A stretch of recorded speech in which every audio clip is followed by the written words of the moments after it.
चलिए बात करते हैं कोचिंग शिपयार्ड लिमिटेड की। अभी एक बड़ी खबर निकल के सामने आ रही है कोचिंग शिपयार्ड को लेकर, और ये खबर तुमको कंपनी के बारे में बहुत कुछ बता देगी। इनफैक्ट ये भी पता चल जाएगा कि अब आगे कोचिंग शिपयार्ड में क्या होने वाला है, कितनी और तेजी अब हमें कोचिंग शिपयार्ड में देखने को मिलेगी, और ये तेजी कब तक कंटिन्यू रहने वाली है ये भी आपको इस बड़ी खबर के अंदर देखने को मिल जाएगा। सबसे पहले हम इन दो इम्पोर्टेंट खबरों के ऊपर चर्चा कर लेते हैं, उसके बाद चीजें आगे डिस्कस करेंगे। आपको याद दिलाना चाहूंगा, जब भी आप ये वीडियो देख रहे हैं आपको ये बात पता होनी चाहिए कि कोचिंग शिपयार्ड ने अभी एक दिन पहले एक प्रेस रिलीज की थी और 5 घंटे पहले ट्रेडिंग विंडो भी क्लोज कर दिया है। अब ये जो एक दिन पहले प्रेस रिलीज करी है, एक बार इसको देख लेते हैं। बहुत सारे इन्वेस्टर्स जरूर ये प्रेस रिलीज देख चुके होंगे, लेकिन फिर भी मैं आपको बताना चाहूँगा कुछ बेहतरीन बातें हैं जिनको आज इस वीडियो में समझेंगे, जो बहुत कम लोग नोटिस कर रही हैं। तो सबसे पहले आप डेट चेक करिए 23 सितंबर 2025 और आज है 24 सितंबर। कल मार्केट फिर से खुलेगी 25 सितंबर, अगर कोई फेस्टिवल नहीं होता है तो। बाकी इस पीडीएफ में जो अपडेट्स बताई गई हैं इसका इम्पैक्ट कोचिंग शिपयार्ड में आपको काफ़ी दिनों तक देखने को मिलेगा। अब यहाँ पर इस अपडेट को समझने के बाद खुद ही आप फैसला करिए कि इस अपडेट का इम्पैक्ट कितने दिनों तक रहने वाला है। आपको बता दूं, कोचिंग शिपयार्ड लिमिटेड ने अभी HD Korean shipbuilding and offshore engineer के साथ long term strategic collaboration sign किया है, और ये जो एचडी कोरिया है इसकी डिटेल आप इधर क्लियरली पढ़ सकते हैं। अब ये जो पार्टनरशिप है, इस पार्टनरशिप में क्या होगा इसको हम समझते हैं। सबसे पहले आप देखेंगे तो नरेंद्र मोदी आपको इधर दिखाई देंगे, यानी कि बीजेपी का काफ़ी सपोर्ट रहा है इस पार्टनरशिप में। लेकिन ये समझना बहुत जरूरी है कि ये जो पार्टनरशिप है कोचिंग शिपयार्ड ने नए 310 मीटर ड्राई डॉक के लिए की है, और ये जो 310 मीटर का ड्राई डॉक है इसको जनवरी 2024 में पीएम मोदी द्वारा ही इनऑर्गेनेट किया गया था। अब इसी ड्राई डॉक का यूज करके ये दोनों कंपनीज बड़े शिप बनाने वाली है।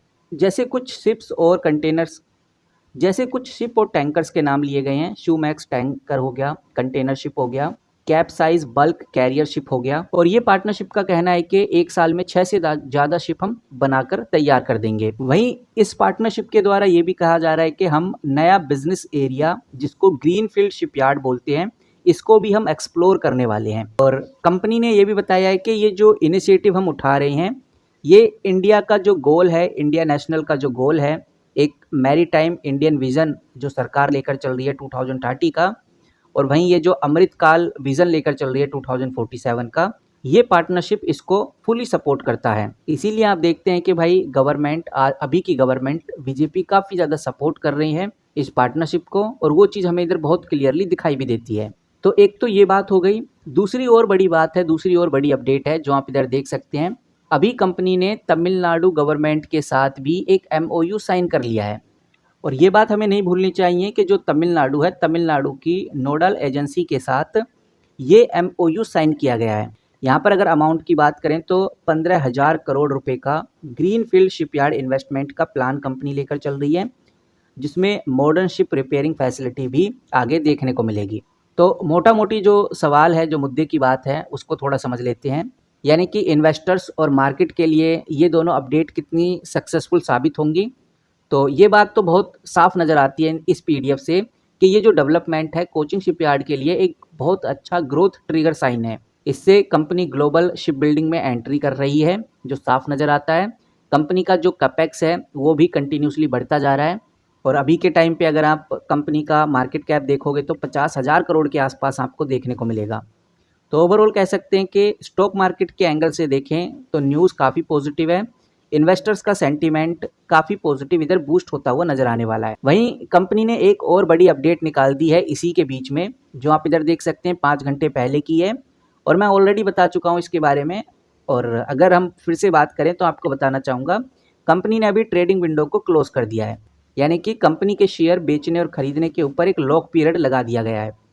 और ये लॉक पीरियड उन लोगों के लिए ही है जो कंपनी के अंदर हैं, जैसे डायरेक्टर, एम्प्लॉयज़, प्रमोटर्स या दूसरे डेजिग्नेटेड पर्सन्स। वो अब फिलहाल कुछ टाइम के लिए कोचिंग शिपयार्ड में बाय सेल नहीं कर सकते, यानी शेयर्स के ट्रांजैक्शन नहीं कर सकते। ये जो क्लोज़र है 1 अक्टूबर 2025 से स्टार्ट होगा, और ये तब तक चलेगा जब तक कंपनी सितंबर 2025 के क्वार्टरली रिजल्ट अनाउंस नहीं कर देती।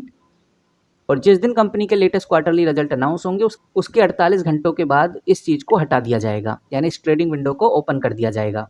तो ओवरऑल मोटा मोटी अगर हम समझें तो साफ नज़र आता है कि जो कोचिंग शिपयार्ड है ये आने वाले 1 हफ्तों में काफ़ी मिक्स रहने वाला है। थोड़ा अप थोड़ा डाउन आपको देखने को मिलेगा।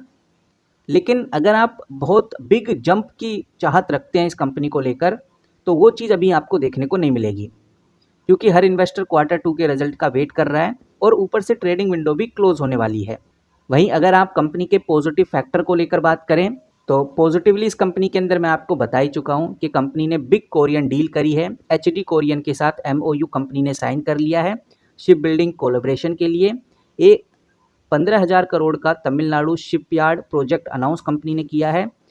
3,700 करोड़ का ब्लॉक फैब्रिकेशन फैसिलिटी कंपनी ने कोची के अंदर इस्टेब्लिश की है। और वहीं डिफेंस सेक्टर में जो 27% की रैली हमें 2025 तक देखने को मिली है। तो ये तो पॉजिटिव फैक्टर हो गए कोचिंग शिपयार्ड को लेकर। अगर हम नेगेटिव फैक्टर की बात करें तो सबसे नेगेटिव फैक्टर अभी तो ये कि ट्रेडिंग विंडो क्लोज हो गई है, तो जो इनसाइडर्स हैं इनसाइडर ट्रेड्स होगी नहीं, तो वो जो जंप है जो एकदम सडनली ग्रोथ देखने को मिलती है वो अभी फ़िलहाल नहीं देखने को मिलेगी। हाई वॉल्यूम चल रहा है, अभी कंपनी का पीई 58 के आसपास चला गया है, तो स्टॉक भी थोड़ा एक्सपेंसिव है वो हम कह सकते हैं। दूसरा, क्वार्टरली रिजल्ट अभी कंपनी के आए नहीं है, क्वार्टर 2 के रिजल्ट अब अनाउंस होने वाले हैं, तो क्वार्टर 2 के रिजल्ट की वजह से भी थोड़ी अनसर्टेनिटी अभी हमें देखने को मिलेगी। और ये बात भी हमें नहीं भूलनी चाहिए कि 2025 में कंपनी अभी तक 20-22% के आसपास ग्रोथ ऑलरेडी कर चुका है। आप 1 महीने का रिकॉर्ड देखेंगे तो 13%, 6 महीने का देखेंगे 27%, वाईटीडी देखेंगे तो 21% और पूरे 1 साल का देखेंगे तो आपको 5% का ग्रोथ देखने को मिलेगा। बट जैसा मैंने आपको बताया 6 महीने में कंपनी 27% के आसपास की ग्रोथ कर चुकी है, यानी कि ऑलरेडी प्राइस काफ़ी ऊपर चल रहा है। तो प्रॉफिट बुकिंग का भी आपको ध्यान रखकर चलना है, प्रॉफिट बुकिंग भी कंपनी में होना संभव है। तो कंक्लूजन पे आएँ तो कंक्लूजन ये कहता है कि 1 हफ्ते में साइडवे मूवमेंट हमें देखने को मिलेगा कोचिंग शिपयार्ड में, और जो बिग मूव है वो क्वार्टर 2 रिजल्ट के बाद देखने को मिलेगा, या जैसे-जैसे क्वार्टर 2 पास आते रहेंगे उस टाइम हमें देखने को मिलेगा। कोरियन डील नो डाउट बहुत अच्छी है और कोरियन डील एक लॉन्ग टर्म पॉजिटिव इम्पैक्ट डालेगी कोचिंग शिपयार्ड में, बट शॉर्ट टर्म में अभी ज़्यादा इम्पैक्ट कोचिंग शिपयार्ड में देखने को नहीं मिलेगा। मे भी हो सकता है कि भाई जो ये अपडेट मैंने आपके सामने रखी, जो पीडीएफ आपके सामने रखी, ये कल की पीडीएफ थी, तो हो सकता है कि इसका इम्पैक्ट हमें कल देखने को मिल जाए, तो शॉर्ट टर्म में थोड़ा बहुत इम्पैक्ट जरूर आपको देखने को मिल सकता है। बाकी आप कैसे देख रहे हैं कोचिंग शिपयार्ड को कमेंट करके जरूर बताइए, आपकी क्या राय है वो भी हम जानना चाहेंगे। इस वीडियो में इतना ही, मिलते हैं किसी नई वीडियो के साथ, तब तक के लिए take care and good bye.